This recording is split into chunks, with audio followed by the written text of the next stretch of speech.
What's up, good people? Mark Holmes here, and as always, I want to say thank you all for watching, commenting, subscribing, and being part of the Joe Boo Sports Report. Without you guys, as well as you ladies, you know that this literally does not work.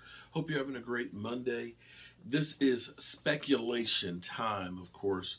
Part of the year, the Dallas Cowboys are currently about $7 million over the cap. They have a multitude of free agents as well as some contracts that are really, really big. And so we've been doing should they stay or should they go? Um, we're dealing with the Jason Garrett era. And it seems like the Jason Garrett era is coming to a close. That almost all the ties that are there that have bind us with the Jason Garrett time are slowly, methodically coming to an end. Today, it was kind of hinted in the Dallas Morning News that Tyron Smith would be one of those cap casualties. Um, the problem with Tyron Smith is when Tyron Smith is 100% healthy, he's one of the best offensive linemen in football. Unfortunately, that has not been the case the last 3 or 4 years. Now, this could be a case where it's like Trent Williams, who couldn't play well with the Washington Commanders, ended up having the brain cancer issue that ended up being resolved, and now he is the best football tackle out there. But with Tyron Smith, he's had the elbow issues. Of course, his arm is so big that we're literally having a knee brace on his arm. He's had some knee issues. He's had ankle issues. And now he literally had his hamstring ripped off the bone this year. And so you're looking at this and saying, I don't know that I can count on him anymore. And he signed originally, and I remember when he signed the contract because I had met Tyron Smith 2 days before he signed that contract. He was actually in Virginia for an autograph signing, and I remember telling him, I'll see you in a couple of weeks at training camp. And he looked at me like, you crazy. And we did because he was doing a photo shoot with United Way at training camp. But he signed an 8-year, $96 million contract. And the Cowboys, over the years, have restructured this thing over and over and over again to get more money.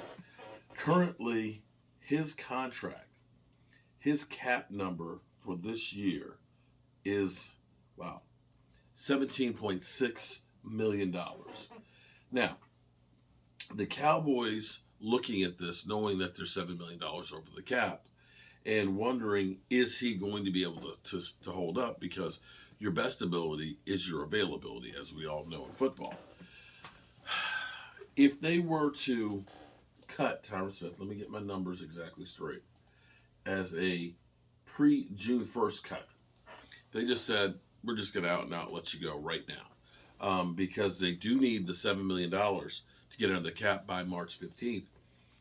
It would end up being an $8 million dead hit, and they would save $9.5 million. Well, $9.5 million is good. That at least gets you above even if they can decide to and can wait for the money. And Lord knows, we know that they're not going to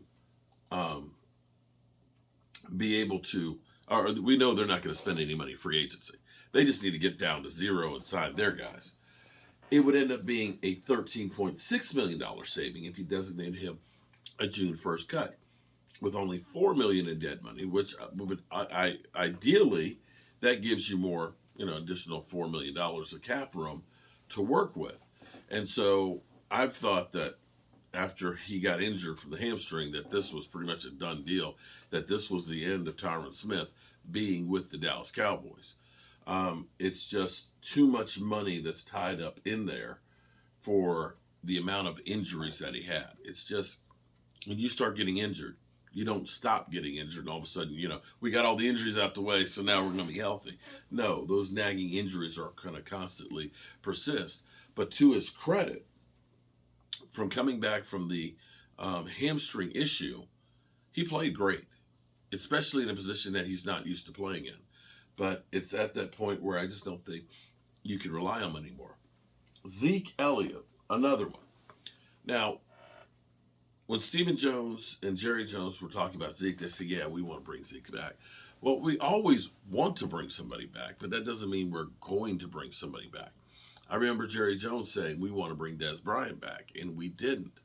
Although I will say that Stephen Jones, when you asked him that same question at that time, he kind of got blank faced and he didn't say anything because I think he didn't know how to play poker. Zeke Elliott. Now, part of this is Zeke. Part of it is the Cowboys restructuring his contract over the years. But Zeke Elliott's cap number is $16.7 million. And you have to look at this and say, Zeke Elliott is not the same guy that he was. That is a lot of money to go ahead and pay a running back that is deep into his career. Running backs don't all of a sudden get better. They get worse. Fourth year, generally speaking, is the peak of your running backs. It just is. After that point, they start to go downhill, which is my trepidation of re-signing Tony Pollard, because although he hasn't had the miles that Zeke Elliott has, fortunately, he's already had the nagging injuries. But be that as it may, if the Cowboys make him a cap cut before, in March, before the trade deadline, before the league year starts, we're talking about $11.8 million in dead money with only a cap savings of $4.8 million. If, by chance, the Cowboys make him a post-June 1st cut, then it's only $5.8 million in dead money, but you save $10.9.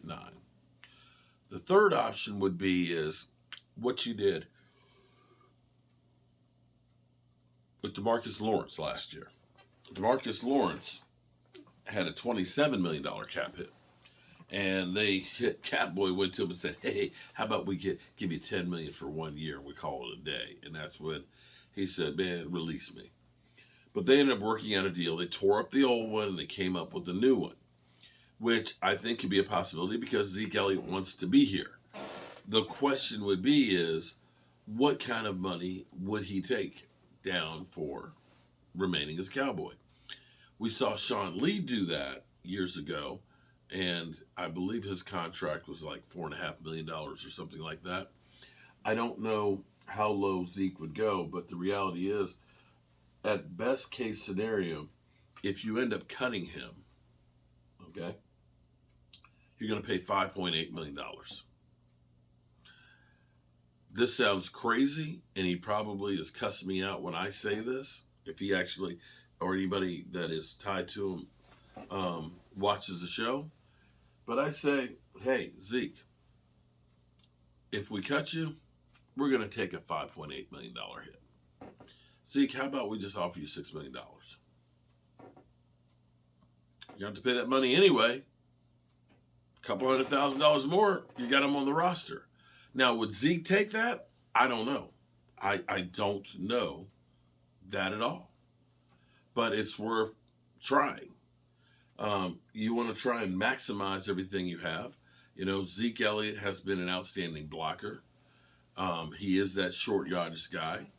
And, there's rumors that you could make him a fullback because you're going to use a fullback in this situation.